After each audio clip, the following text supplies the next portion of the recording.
आज केला होता मी फ्लॉवर बटाटा रस्सा. तर त्याचं रेकॉर्डिंग केलं. तर फ्लॉवर असे मिठाच्या पाण्यात घालून ठेवलेत.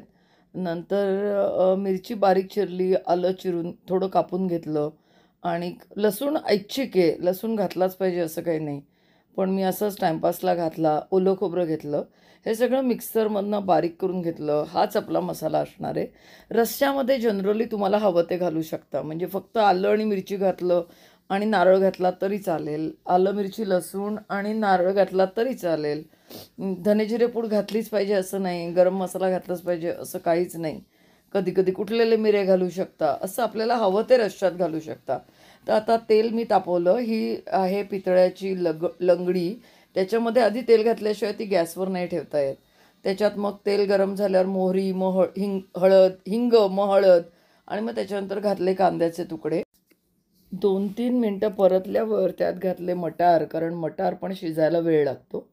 मग मटार पण असेच थोडे परतत परतत शिजवले आणि मग त्याच्यावरती फ्लॉवर, बटाटा हे जे आपण चिरून ठेवलं होतं, सालं काढून पाण्यात भिजत ठेवलं होतं मिठाच्या, तर ते घातलं आणि थोडंसं परतलं. आपण परत या रश्श्याला पानचट करायचं नाही आहे, टोमॅटो घातला.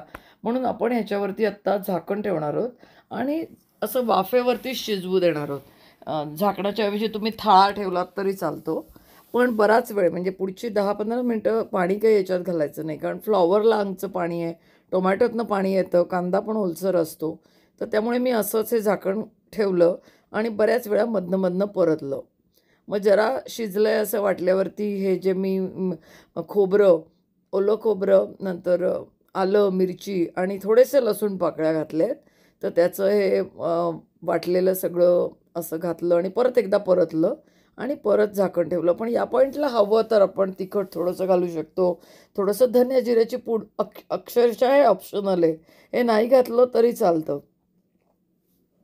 आणि थोडंसं गरम मसाला चिमूटभर घातला. पण हे ॲब्सोल्युटली नाही घातलं तरी चवीत काही खूप फरक पडतो असं नाही.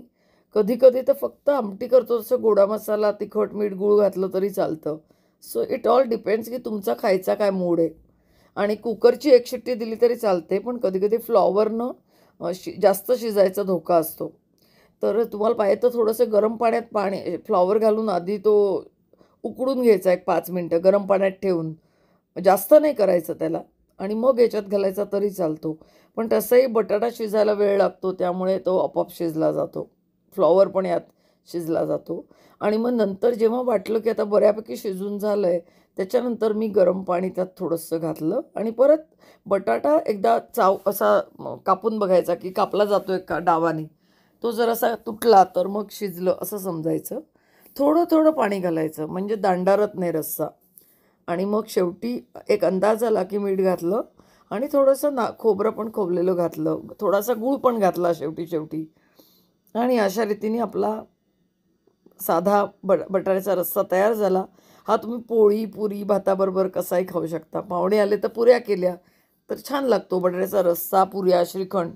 इतका साधा भेद पण खूप छान लागतो. आणि वरतून पेरली कोथिंबीर.